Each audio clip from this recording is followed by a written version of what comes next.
Hi, you guys. It's Amanda Heisman, nutrition intuitive and energy embodiment coach. And I channel the needs of the nourishment body. I help people eat more intuitively and eat for energy.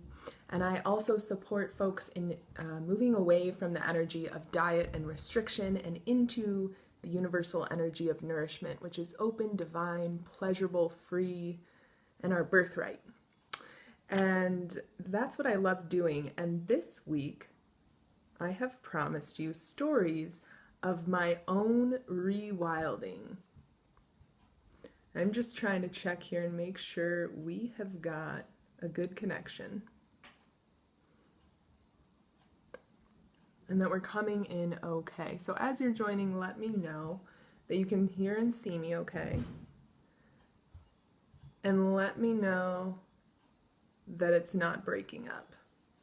It looks a little shaky. So I'm just gonna make sure, no, it looks okay. Okay, awesome.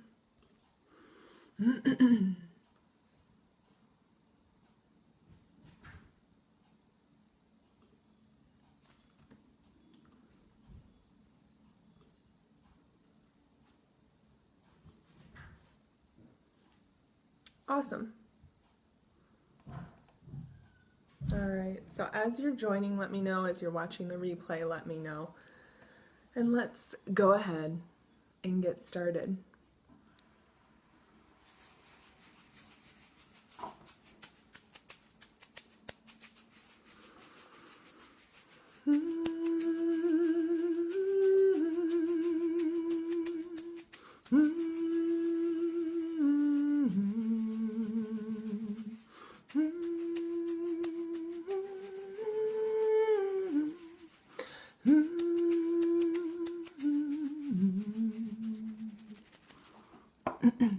Join me for a story, a wild story within. There once was a fair maiden, a princess who lived in a castle by the sea. It was a beautiful castle and a beautiful sea. She did not lack in strength. She did not lack in intelligence. She did not lack in beauty. She had anything her heart desired. She loved riding her horse, dancing, and exploring. And although it was far from them in the great kingdom of the north, the queen and the king approved of her there. It was a connected commonwealth, you see, and the fair maiden had many brothers and sisters. Some ruled commonwealth kingdoms to the southwest, to the west, even to the northwest, and others stayed in the great kingdom of the north, helping the king and the queen by sitting on the court council. So although it was far, the king and the queen approved of her there in the South Seas. And it was a land of free spirits and transients, even the occasional gypsy. Her spirit ruled this kingdom well. It was a peaceful time and a peaceful land, and the people of the South Seas loved their fair princess. One day, as the fair maiden walked the seashore and sang her morning song as she did every morning, something very peculiar happened. Very peculiar indeed.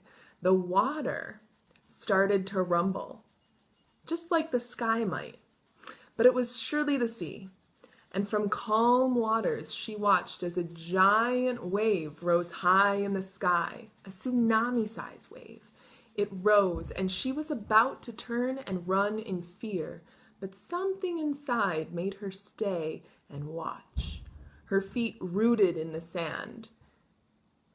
It was the spirit of the sea, rising up from the great water, and it took form in front of her eyes. It looked like a giant hovering nymph of watery form, and it suddenly spoke and said, "Do not fear. I come with a message for you. You have a great destiny. You are fated to show the people a new way, build a new kingdom." She thought, what's wrong with this kingdom? I kind of like this kingdom and this castle the way it is. Then the spirit of the sea continued, "You are a bridge builder and a way shower. This is a noble fate. You will have to journey many miles and overcome much hardship to build what you are building. Do you accept this destiny?" And almost without thinking, she responded, in the way words sometimes bypass the brain and come straight from the spirit, and because the spirit of the sea said what she had felt to be true in her heart for ages, even though she had doubts and questions, almost without thinking, and because she felt it to be true in her heart, she said, "I do," with an assuredness that surprised her and even scared her a bit. "I do," she repeated. "I accept this fate and this destiny." At that moment, she let a vastness enter her. A watery arm reached out to her own arm, and found her hand and slipped a silver ring on her thumb. It wasn't particularly beautiful, but it was there on her thumb. There it was. The spirit of the sea said much more to her that day. And you may know something about the nature of words, how sometimes words are so great, they imply a great many things, and they hold great responsibility. And at the same time, sometimes some moments are beyond words. To try to fit them into a description of words would be, well, a great injustice, at least, and at most, a rancid atrocity. In fact, I know a poet, a wordsmith by trade, who calls it treason, this phenomenon of trying to describe the indescribable. What we can make feeble attempt to describe is the feeling this encounter with the spirit of the sea left her with. As we said, the princess let a vastness enter her in the moment of "I do." She felt as expansive as the ocean, and as powerful as its waters, as calm as its depths. She felt as though she could rise up to the heavens like the mountains and soar like the eagle between them. And when it was done, after a long time, or a short time, or an even longer time, when it was done, she laid down on the sand and let the tsunami wave have its way with her. She laid on the sand and let the spirit rush over her, and then back out to sea quite quickly. She laid a long time in the shining sun, receiving its rays, and she let the message of the great spirit of the sea sink deep in her, to her deepest place. Every day after that day, she spent more and more time on the seashore, listening for the spirit of the sea, absorbing the wisdom of the sun and the warmth of the sand. On occasion, the villagers would report of her dancing, that she would dance sometimes gracefully and other times with wild abandon on the shore. Sometimes she would sit very still with her eyes closed. Some days she seemed to be in full conversation with the grouper in the water, or the plover on the sand, or the osprey above. There was a bit of whispering. They thought strange behavior indeed, but they loved their princess, and they knew she was eccentric. It was one of her most endearing qualities. So they did not worry much. Not yet. One day, a day like any other, the princess decided to take her horse and for a ride in the woods. They were quite close, she and her steed, moving as one on their rides. She full-on galloped, loving the feeling of the wind on her face and running through her hair. She picnicked in the woods, surrounded by the trees and the rabbits, and her horse was quite content. She had a lovely day. So content, she lost track of time. And as the sun snuck to bed, twilight surprised her, and she thought she'd better get back to the kingdom.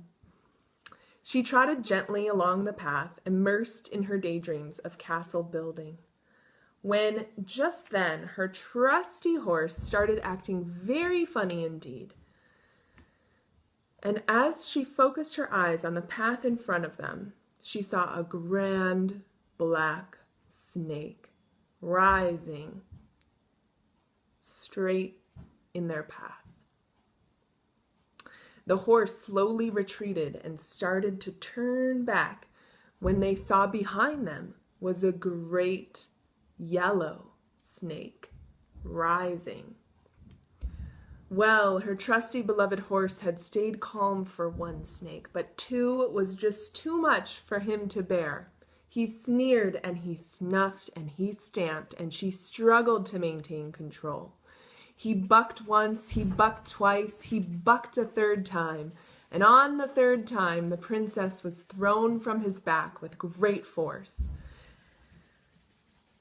She landed in the woods, and she stayed conscious just long enough to see her horse flee, to feel that she could move no part of her body excepting her head.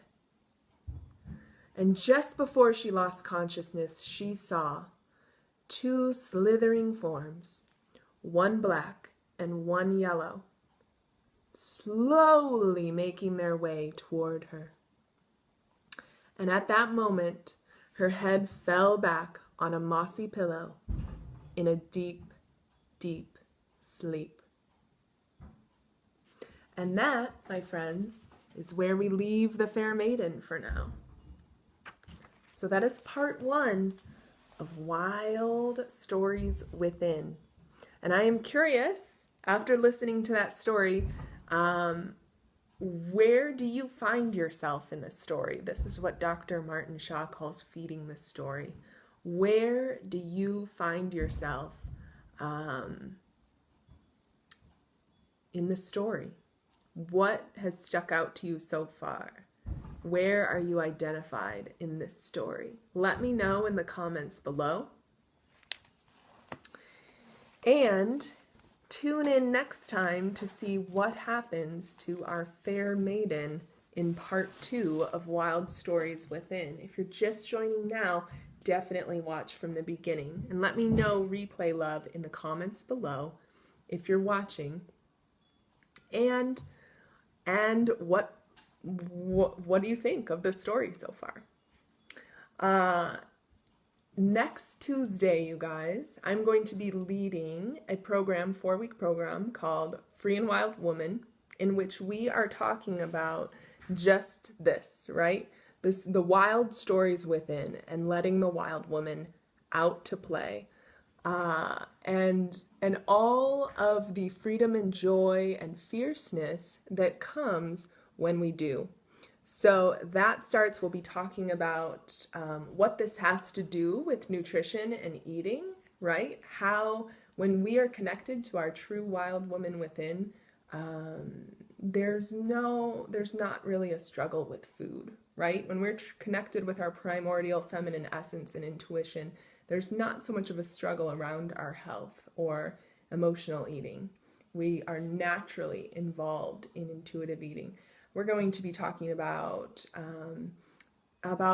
things that maybe we've had to slough off in society, that we've maybe had to release limiting beliefs and take on new ones that suit us better, and what that looks and feels like, and how our journey has been in grounding that into our physical bodies.